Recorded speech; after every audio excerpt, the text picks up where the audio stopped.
Qurbojoogta ku dhaqan Mareykanka iyo Ingiriiska ee u dhalatay magaalada Burco ee xarunta gobolka Togdheer ayaa waxay ku soo deeqeen lacag dhan 60,000 oo dollarka Mareykanka ah kuwaas oo ugu soo deeqay 600 oo qoys oo ku nool kaamka Guriyasama ee magaalada Burco. Haddaba lacagtan ayaa waxay u soo wakiisheen samafale Galad Maxamed Cumar waa kan isagoo faahfaahinaya lacagtan xaddiga leeg tahay iyo shuruudaha lagu xidhayo qofka lacagtan loo ogol yahay in la siiyo. Qurbojoogta walaalaheenna ah ee ku maqan dalka dabadiisa ee soo taakuleysay dadka abaaruhu ay saameeyeen ee xiriq qaxoontida Guriyasama dhalinyartaas waxay yiraahdeen oo ay soo fareen oo halkan nagu soo gaarsiiyeen haddii ay nahay dhalinyarta isu soo xilqaamtay dadka danyarta ah ee tabaalaysan ee abaaruhu ay saameeyeen ee ku sugan xiriq qaxoontida Guriyasama waxaan u qorsheynay in muddo 9 bilood ah aan bil walba siino $150 600 ruux dadkaas tiradoodu waa 600 haddii cid walba oo ka qayb qaadata deeq bixinta dadka danyarta ah ay fuliyaan sifaha loogu tala galay waxaan isku dayaynaa in muddo 3 sano ah aan bil walba siino dadkaas deeqda kor ku xusan haddaba dadka xaq u leh in la siiyo lacagtaas waa in ay yihiin kuwa buuxinaya shuruudaha qof aan kaar hay'ad lahayn ama qaadan mushahar dawladeed ma gali karo shuruudahaas mana buuxin karo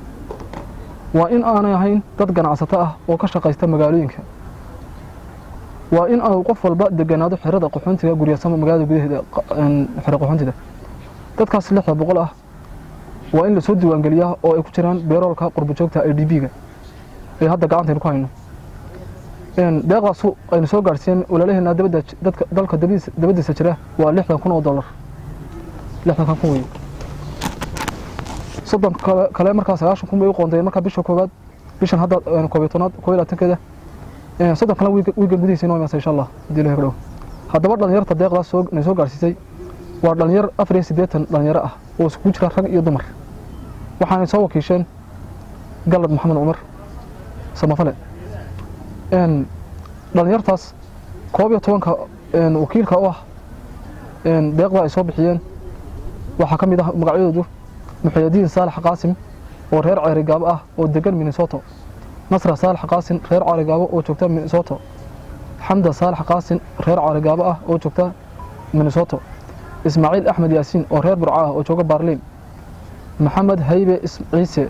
ورير برعاه وجوجا لدن عيد حسن فارح ورير برعاه وجوجا تليانيغا باشا سلبان عيسى ورير برعاه ودقن تليانيغا نمعو آدن عود oo reer Hargeysa ah oo degan London Yusuf Ahmed Kabade oo reer Hargeysa ah oo degan London Cabdirasaaq Xuseen Maxamed Ciige oo jooga Holland haddaba deeqdaas sida loogu tala galay waanu gaarsiinaa dadka danyarta ah ee tabaalaysan ee abaaruhu ay ku saameeyeen ee ku jira xiriq qaxoontida Guriyasama waxa jirta kaar hay'ad marka la siiyo qofka bini'aadamka ee xiriq qaxoontida jooga baahana ah waxa laga yaabaa kaarka marka la qoro had jeer in $10 iyo $5 iyo waxyaabo saas laga qaado oo in dadku ay ka qaadaan ama koofiyad baclayaal ama maamulo saas ay jiraan oo ka jira qowliyada tuulooyinka lacagtan hadda soo gaadhay deeqdan 60,000 ah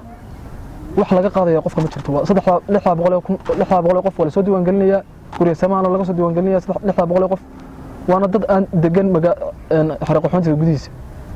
ma aha dad ganacsato ah oo gobolka jooga ama meelaha kale jooga ama magaalada ka shaqeysta maaha wadadka danyarta annagana tagino oo 600 qof inta soo diiwaan gelino waqtiga lagu tala galay in la siiyo lacagtaas marka waa 12 bisha 12 2019 waa markii uu horeysay lacag intan leeg ay soo gaarsiiyaan qurbojoogta ku dhaqan daafaha caalamka kaamkani magaalada Burco ee Guriyasama Maxamed Yuusuf Cabdullaahi Maxamed Wardi Somali Cable Burco